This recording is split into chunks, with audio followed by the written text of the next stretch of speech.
Hello, everybody. Welcome back. So, today we're going to count down the top 10 Kate Bush songs. Um,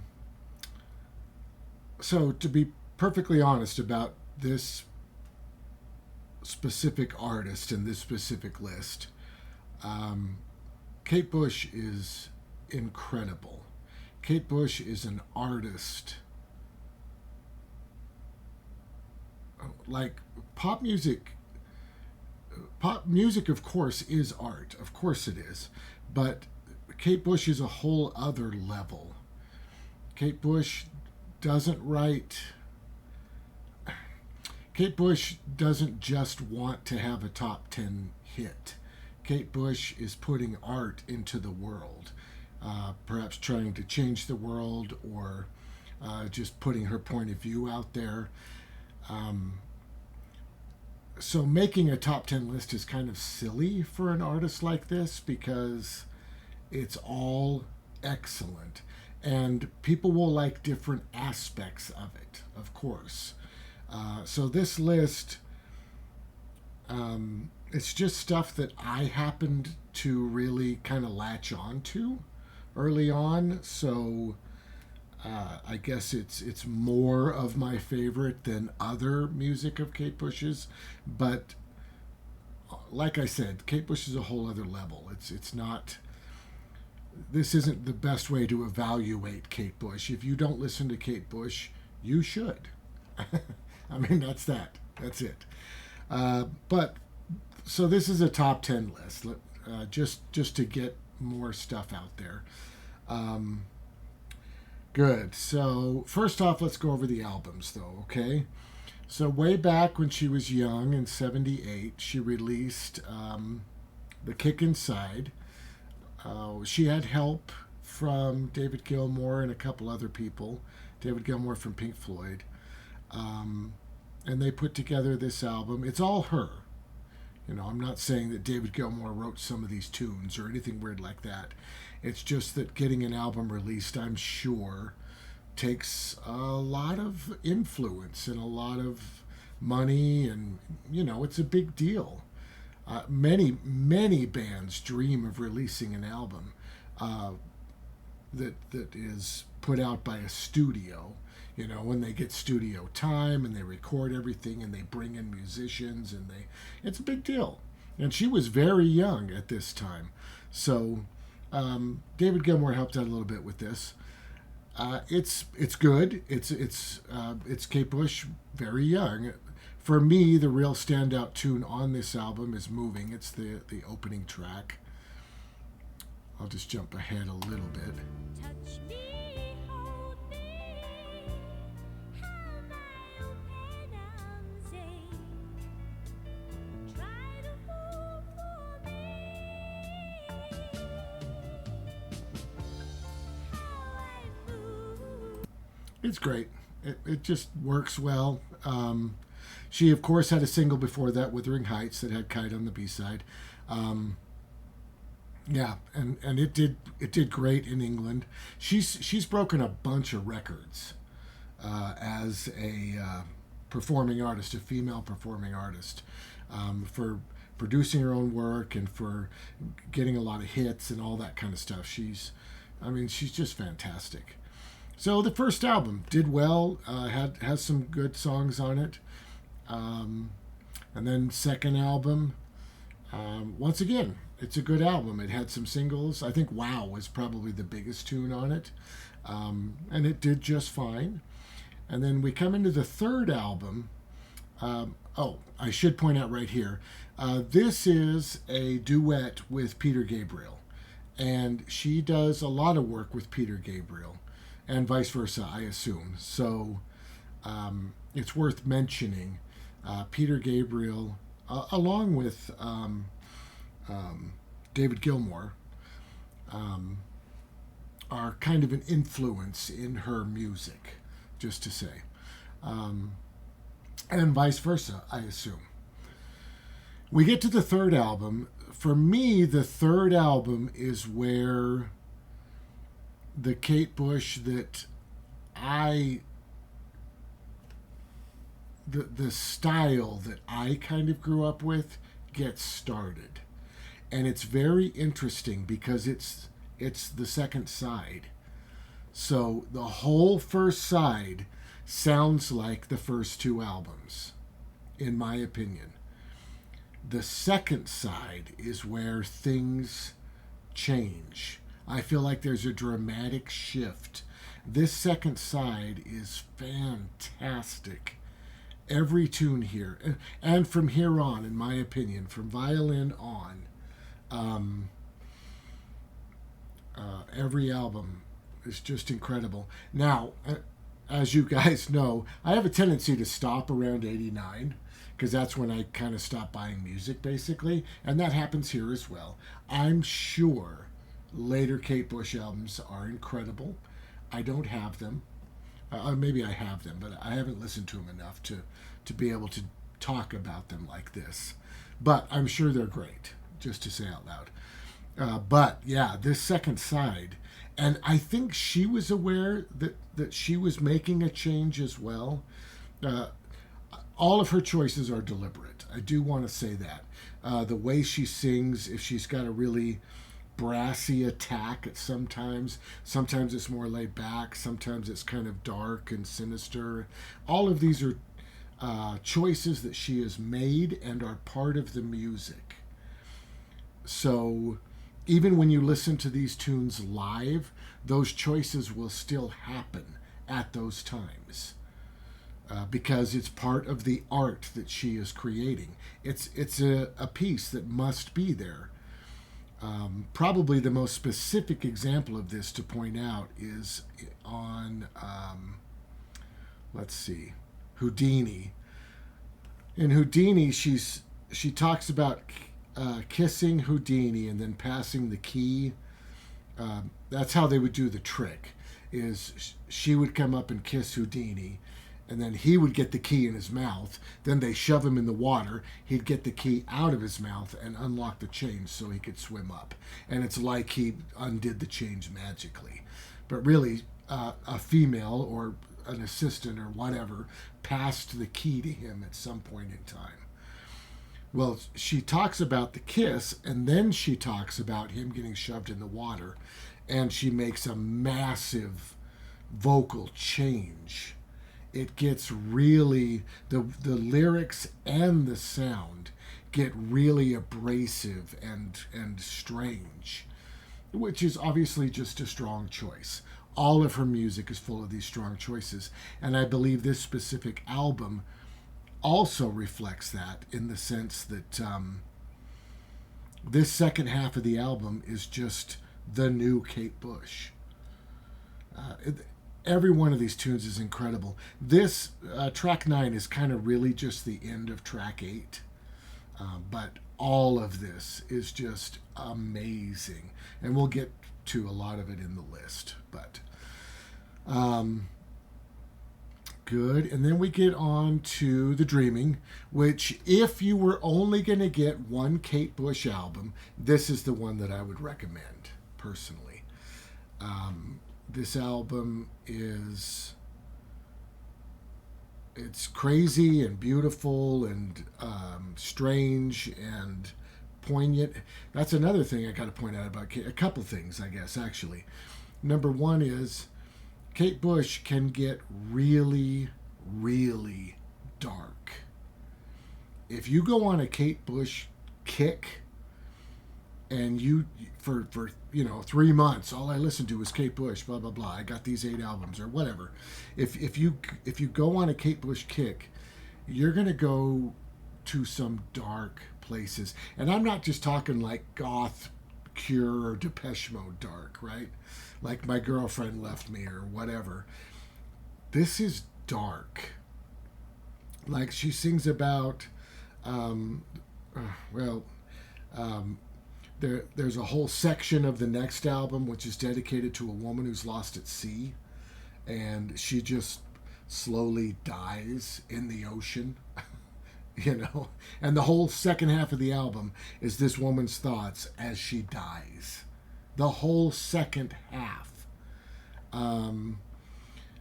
There's survivor guilt. There's a fetus, an unborn baby that is trying to hold its breath in its mother's womb to avoid the fallout from a nuclear war. She is the darkest, most intense artist from this time, and I think that's part of what makes her last. Last in the sense of continue on, right? She's still popular because she's honest and she tackles huge subjects, huge, dark, strange subjects. Yeah, so that's one thing about Kate Bush you should know. Another thing is, oftentimes with music this great, the video cannot live up to the music. Okay? So if you're like, oh, I'll check out that tune on YouTube, you can do that, but I personally would recommend that you try to Google the full album so they only show the album cover so you can just listen to the song. Don't the first time you hear it, don't watch the video with it. One exception might be running up that hill, simply because it's just a modern dance. Kate Bush and a guy are just doing a modern dance. So it's more universal. It doesn't date. You know what I mean? It won't become dated because they're just doing modern dance. But honestly, listen to this music. Don't try to watch this music. Try to listen to it, because oftentimes the video doesn't do the music justice. Good. So this album is incredible. It's possibly her peak, in my opinion. Just fantastic all the way down. Bold choices, excellent work. She provided the vocals for the tune Brazil from the Terry Gilliam film Brazil. So that's kind of fun. I actually didn't realize that. I love Brazil. And she kind of sings the theme song, so that's really fun. Hounds of Love, of course, a huge album for her. There's 4 massive hits on the first side of this album. Cloud Busting was huge. The Big Sky, Hounds of Love, and Running Up the Hill. Yeah, very, very great tunes. The one that really stuck with me of these massive hits, of course, Running Up the Hill. I got to start here, I guess. Running Up That Hill was the first Kate Bush tune I ever heard. The single was released in America, and it got a little bit of radio play, and I picked up the 12-inch single, and that was kind of my introduction to Kate Bush. It's an amazing tune, of course. It's on the list. The other big hits aren't on there, but I want to talk about Cloud Busting a little bit. This is an amazing, amazing tune because for some reason, this is the tune where her artistic choices actually really resonated with me, and I don't know why. Like, I feel like most people hear it and it's an okay pop tune. You know what I mean? It's a true story about this scientist who's creating a machine that can make it rain. And the government kidnaps the scientist. I think this has got to be like the 1920s. It's in England. Apparently the government kidnapped the scientist, and then I guess they were never heard from again, but they have a kid. So there's this kid whose dad got kidnapped by the government because he was inventing this machine that could make it rain. And the lyrics are so good. It's sung from the kid's point of view. And it's, let's see. I want to think of an example of it. Let me play a little bit just so you guys can hear some of this.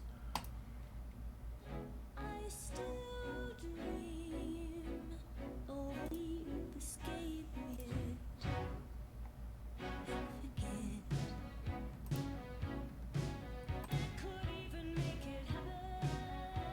right here.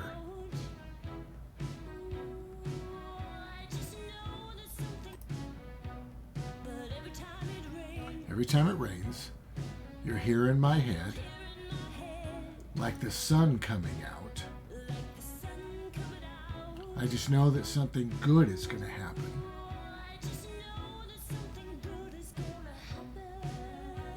And it's so weird to hear something relatively positive. Like, this isn't like a dirgy, slow, it's kind of a positive tune. But the lyrics are so jarring with this imagery of rain is good because it's like the sun is coming out. And it's about the kidnapping and then this orphan kid, and it's such a strange tune, and it's not on my list. I love it, but that's what I was saying. All of this is great for its own various reasons, but all of that stuff in that tune just really resonated with me. I'm not sure why, so I wanted to point that one out. But if you watch the video, they got Donald Sutherland. Donald Sutherland is a very famous actor. He's really good. The thing that I remember him the most for is the remake of Invasion of the Body Snatchers. He's kind of the lead in that film, and at the end, he's the one going, "Oh!" If you've seen it, it's a great, great film. You should see it. And the old one's good too. I think they've remade it a few times, but those two, the original and then the remake with Donald Sutherland, are just excellent movies. And of course, his son is Kiefer Sutherland. He was big in the 80s. They did Lost Boys, and I guess the movie I remember the most from Kiefer is, I don't know the name of it. It's these college students that are experimenting with death. So they kill themselves by suffocation, I think, and then they resuscitate themselves, and then they talk about what they saw. Yeah. So, anyways, Donald Sutherland is in the video, and Kate Bush plays the little kid. So that's interesting, right? But it's a little bit strange to watch this grown woman play a little kid with Donald Sutherland playing her dad. And I don't know. I'm not saying it's a terrible video, and it did well. People liked it on MTV. But, yeah, I don't know. I've just listened to it first. Of course, you can go watch the videos once you've heard the music and you're kind of used to it. But, yeah. Anyways, that's a very interesting tune. And this, of course, is what I was telling you about. That whole second side just being about the woman lost at sea. She called it The Ninth Wave, this whole second half of the album. And it's just great. I mean, it's scary. It's beautiful. It's dark. It's weird. It's really good. Starting with End Dream of Sheep. The whole thing is just this bizarre journey of death. And then, so then there was a single. She released a greatest hits about a year after this, which was huge in America because back then, before the internet and everything, people just didn't have a lot of access to Kate Bush stuff. Yeah, so she releases this greatest hits, and they put experiment number 4 on it. I think it's IV for 4. Yeah, experiment number 4. And that did pretty well. For me, this time period sort of gets into Pretty in Pink. I know I've mentioned it a few times because that soundtrack was so big. I don't think Kate Bush had anything on the Pretty in Pink soundtrack, but experiment number 4 I feel like came out about around that time. It was kind of a peak for new wave music, I guess, before it declined into 89 and 90, which we can get into more with Depeche Mode and The Cure and stuff. for me anyway. It's so strange because the bands that I really loved in the 80s had their biggest albums in the 90s, and they're not my favorite albums by the bands, but they're most of the world's favorite albums by the bands, which is really strange. But all right, good. So then after that greatest hits, a good 3 years go by, and the Sensual World comes out. And I believe this album is not as experimental as the other stuff. I believe that Kate Bush was way ahead of her time. And by the time 1989 came around, time had caught up with her. She was no longer experimental and cutting edge. She was now just the normal world that she had helped create. So the album, I don't think any of her albums from this point on had done as well as the previous stuff. Of course, there's a massive dedicated following to Kate Bush. She's incredible. And I'm sure they sold just fine. But I really think her peak was back in 85. To me, The Dreaming, 82. But I should point out, The Dreaming didn't do very well in England. It didn't do anything in America that I'm aware of. But it didn't do very well in England. And there's so much time between her albums. You know, that doesn't help. Because she'll come out with something and then 3 years go by. And then something else comes out. But like I said, she was doing it for the art. She wasn't doing it. She isn't doing it for just to smash out those hits. You know what I mean? That's not her plan. Yeah, okay. So we went over the albums. Let's get to the list. All right. So for me, number 10 is Mother Stands for Comfort. So this is on the first side of Hounds of Love. Here. And this tune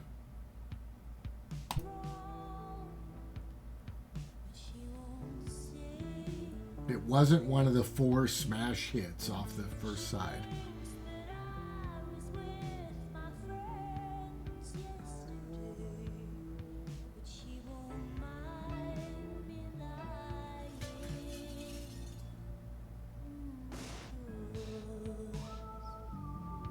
It's really great. The way it moves and then the jarring hits and the breaking glass and really strange choices, especially for a song called Mother Stands for Comfort. Right? I don't know if it's her anguish about lying to her mother. Yeah, but it's a really great tune. Good. Number 9 is Pull Out the Pin. So we're jumping back to my personal favorite album. And it's funny because this used to be my favorite right here. I was always like, oh, this is the one, Never Forever. That's a great album because of the second half. And then my brother went through and listened to all the Kate Bush albums, just really going on a deep dive. And he was like, really? That's your favorite? Because I would have sworn it would be the next one. So then I went back and did a huge deep dive, and that's when I kind of realized he's totally right. The next album is, as a whole album, is truly my favorite. And the second half of this album is my favorite, right? I don't really listen to the first half that often. It's the second half. But anyways, Pull Out the Pin. Here we go. Where are you? Down here. Sorry. There we go. Only 7 miles behind, you could smell the change. Smell of the frontline survival. With my silver gunner and my silver bullet. You learn to ride the earth when you're living on your belly. Lots of interesting instrument choices going throughout this.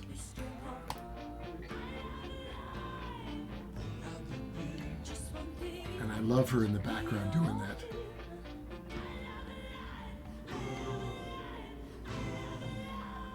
I am alive, yeah. That's wild. Good. Number 8, Under the Ice. So now we're jumping to that 9th wave that I was talking about. And this tune always stuck with me as really scary.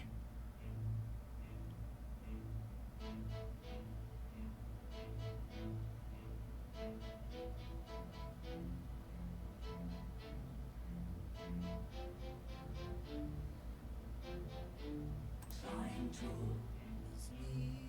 get out of the cold water. It's me. This weird chanting and building. And of course, it's about a person crashing through the ice and then not being able to get out, so they drown. And she sees someone under the ice, and then she realizes it's her under the ice. And of course, this is the woman that's stuck out at sea as she's slowly freezing to death in the water, falling asleep and waking up and falling asleep. And it's intense. It's very intense. Good. Number 7, Leave It Open. So now we're jumping back to here again.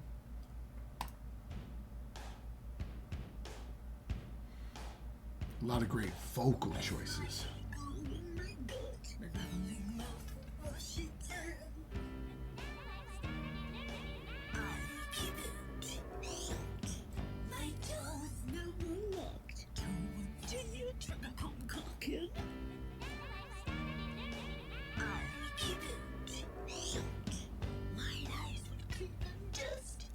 Yeah, it's cool. It's weird. I really like it. Really great. Okay, number 6. Let's see. Where are we? Okay. So 6, we're going to jump down to here for this woman's work. This was the biggest tune. Oh, here it is. Okay.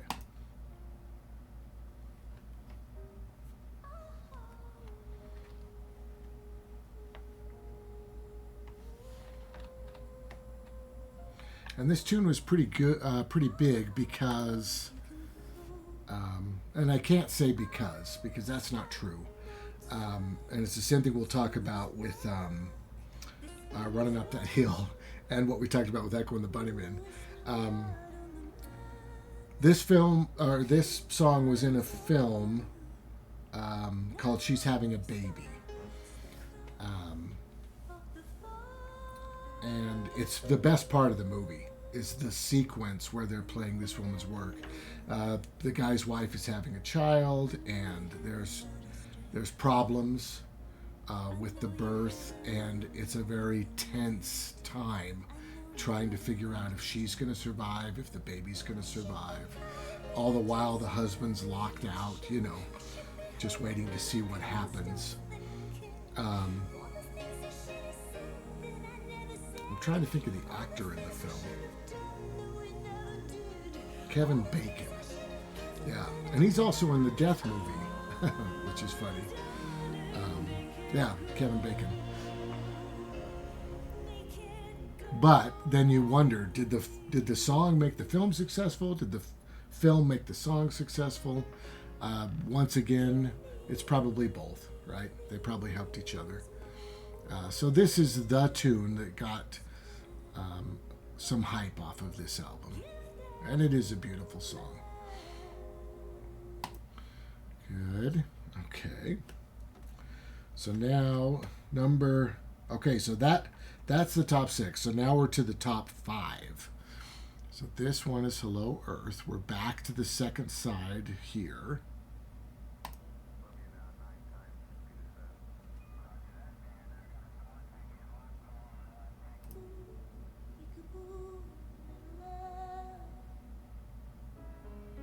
Just my heart and my mind.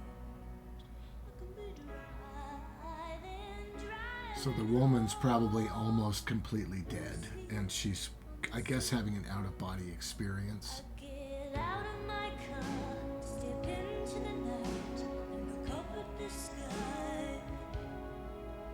And there's something bright, traveling fast. Just look at it go. Just look at it go.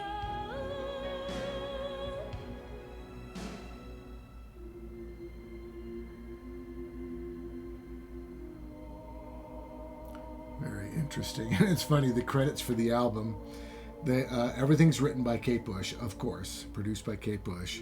And then in parentheses, it's like, except the chants. Because I guess these are real Gregorian chants, so it's pretty cool. But it really is good. All right, so good. Hello, Earth. And then Night of the Swallow. Let's get there. So we're back to the dreaming again.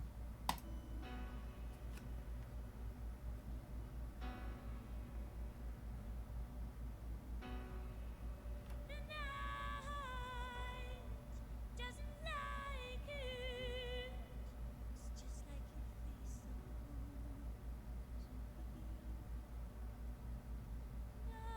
I won't let you do what you want to do. It's funny how And that's another one of those vocal choices I was talking about. She would always sing the night like that, of course.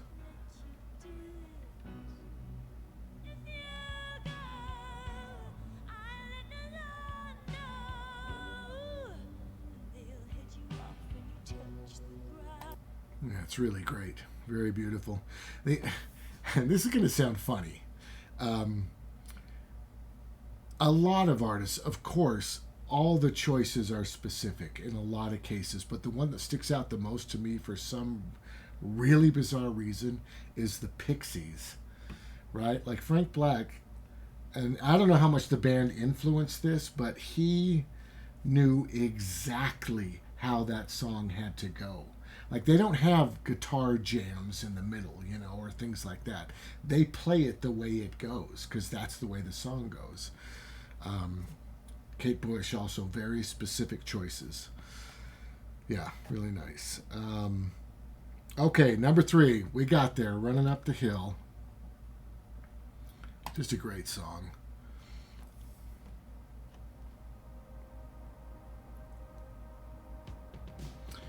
And I read somewhere that there's a little bit of a feud, not a big feud, but a tiny bit of a feud about who kind of originated the idea of drums without cymbals. And I heard that it boiled down to basically Peter Gabriel or the drummer from Genesis. Shoot. I can't remember his name.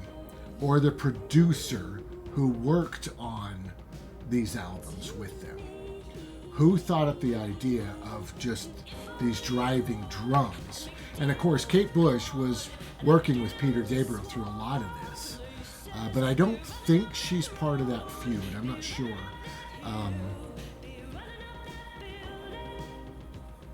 But it's a really effective, neat choice for In the Air Tonight. A lot of Peter Gabriel. He uses it a lot, of course. The Intruder is one that comes to mind from him. We'll do a Peter Gabriel. I'm not going to do I forgot that drummer. Phil Collins. I'm not going to do a Phil Collins. I'm not a big fan. But I am thinking about my brother, of course. He listens to more classic rock. I'm going to ask him, maybe he'll want to do an early Genesis top 10. That could be really cool, with Peter Gabriel instead of with Phil Collins. This is an excellent tune, of course. It's my introduction to Kate Bush. A lot of Americans' introduction to Kate Bush, honestly. And it's great. It's great. And once again, Stranger Things, season 4, right? They use the tune. The tune shoots up, Stranger Things shoots up.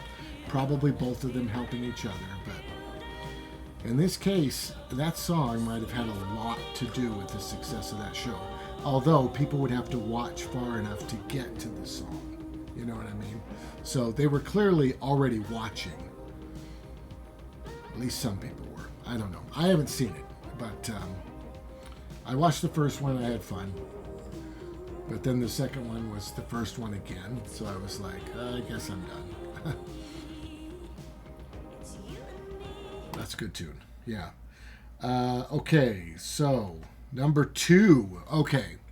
So now we're getting to, I sort of in these lists like to try to mix it up to get different albums coming at different times. Because honestly, this, like I was saying, this list could honestly be in any order.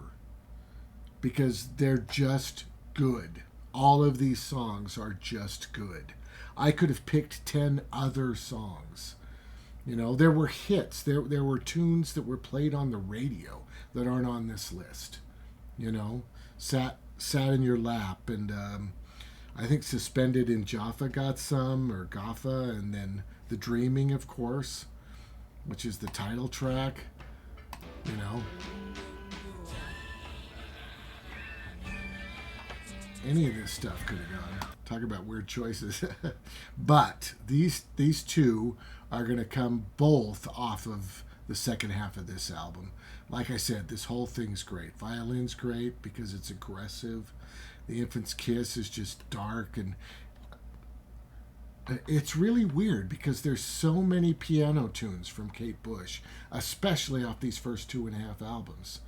There's a ton, right? But this one just sticks out. But for me, number 2 is Army Dreamers, which I just think is...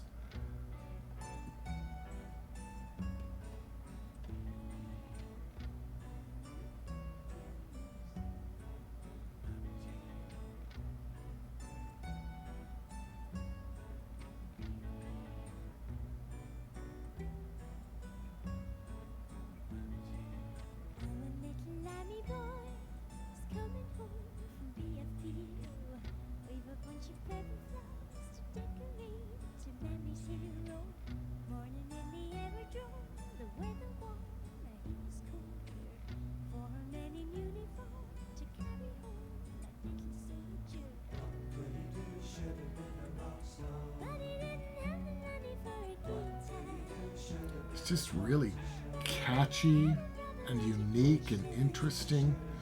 Just a great song overall. Really great, really great. And then number 1 is Breathing. This tune.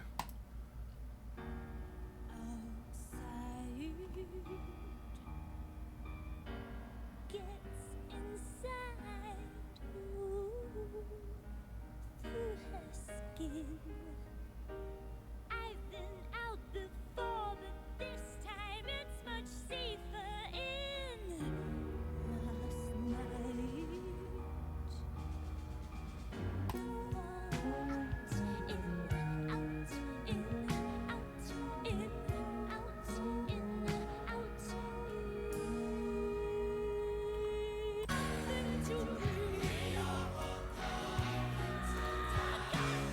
Yeah, it's just really great.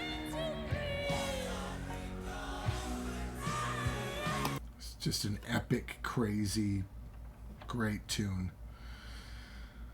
Yeah, so that's an attempt at a top 10 list. I'm going to do Peter Gabriel, of course, eventually. I'm not sure where, because Don't Give Up, I didn't know if I should put it with Kate Bush or if I should put it with Peter Gabriel. And not to say anything negative about Peter Gabriel, because I love Peter Gabriel, but I feel like Kate Bush has tons of stuff that could be crammed into a top 10.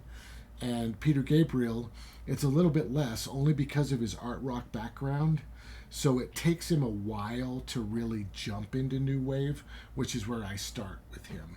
So I can only use like half of his albums, you know. But yeah, so we'll get to Peter Gabriel soon. But that's my Kate Bush list. Thanks so much for watching. Have a great day.